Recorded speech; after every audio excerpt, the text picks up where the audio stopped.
যখন বিএনপির নেতা কর্মীরা গত ১৬ বছর নানানভাবে সাফার করেছে, অনেক ক্ষেত্রে ঘরেও থাকতে পারত না, অনেক সময় বিভিন্ন সমস্যায় পড়েছে, জেলে গেছে, মাথা ফেটেছে। জয়নুল আবেদিন ফারুক ভাইকে হারুন পিটিয়েছিল, গয়েশ্বরদার মাথা ফেটেছিল।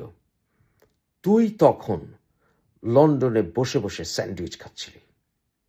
তুই তখন তোর দালালদেরকে, তোর চামচাদেরকে পাশে নিয়ে মৌজ করছিলি কটসওয়াল্ডে। তুই আবার প্রমাণ করলি তুই জিয়াউর রহমানের অযোগ্য সন্তান। ঢাকা বিশ্ববিদ্যালয়ের ডাকসু নির্বাচন বাংলাদেশের একটি অত্যন্ত গুরুত্বপূর্ণ বিষয়। বাংলাদেশে ডাকসুকে বলা হয় প্রকৃত পার্লামেন্ট। যে কোনো কারণেই হোক, যে কোনোভাবেই হোক, ডাকসু ছাত্র দলের হাতছাড়া হয়েছে।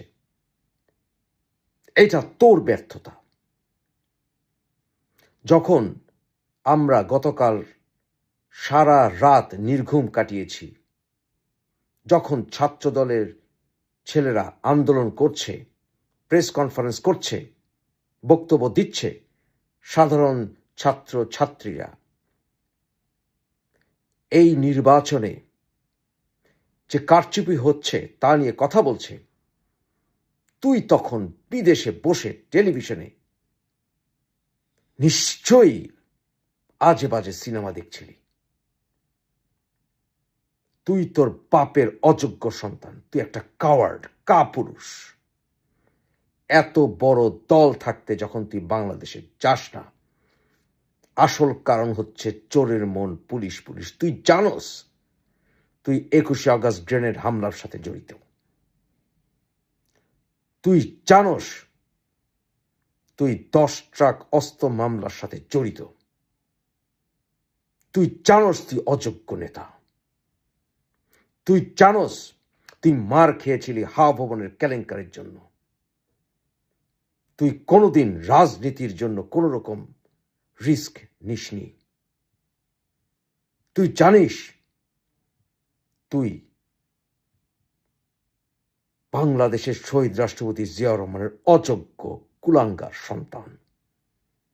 তোর তো উচিত ছিল বাংলাদেশে যাওয়া। যদি বাংলাদেশের সরকার তোকে জেলে রাখতো, জেলে থাকতি। তোকে ফাঁসিতে ঝোলাতো, ফাঁসিতে ঝুলে যেতি। দলের মানুষ মনে করত বিএনপির নেতা আমাদের সাথে আছে। Bloody coward. Sheikh Hasina coward না। তার পরিবারকে হত্যা করার পরেও সে বাংলাদেশে গেছে একা। শেখ হাসিনা 21শে আগস্ট গ্রেনেড হামলার পরেও বাংলাদেশ থেকে পালিয়ে যায়নি। 90-এর গণঅভ্যুত্থানেও ছিল, 11-11 পরেও ছিল। নিজে এয়ারপোর্টে, হিথ্রো এয়ারপোর্টে সংগ্রাম করে বাংলাদেশে ফিরে গিয়েছিল। এমনকি এই 5ই আগস্টেও শেখ হাসিনা যেতে চায়নি, তার ছেলে তাকে বাধ্য করেছে। সেনাবাহিনীর প্রধান তাকে বাধ্য করেছে। খালেদা জিয়া, তোর মাও অসুস্থ অবস্থাও দেশ ত্যাগ করেনি। 90-এর গণঅভ্যুত্থানে আমাদের নেতৃত্ব দিয়েছিল। তুই তোর বাপের অযোগ্য সন্তান, যেই বাবা পাকিস্তানিদের বিরুদ্ধে বঙ্গবন্ধুর পক্ষে স্বাধীনতা ঘোষণা করেছিল, 65 ওয়ারে ইন্ডিয়ার বিরুদ্ধে যুদ্ধে লড়েছিল, সেই বাপের তুই কুসন্তান। দূর থেকে আয়াত নাজিল করে দল চালানো যায় না রে কুলাঙ্গার। আজকে তুই পোস্ট দিস, কাতারের সাথে তুই একাত্মতা ঘোষণা করিস, হারামখোর। ডাকসুর ব্যাপারে একটি দিক নির্দেশনা নেই, তোর সাহস নাই বলার ডাকসুতে কারচুপি হচ্ছে। ডাকসুর নির্বাচন চলাকালীন সময় তোর কথা বলা উচিত ছিল না?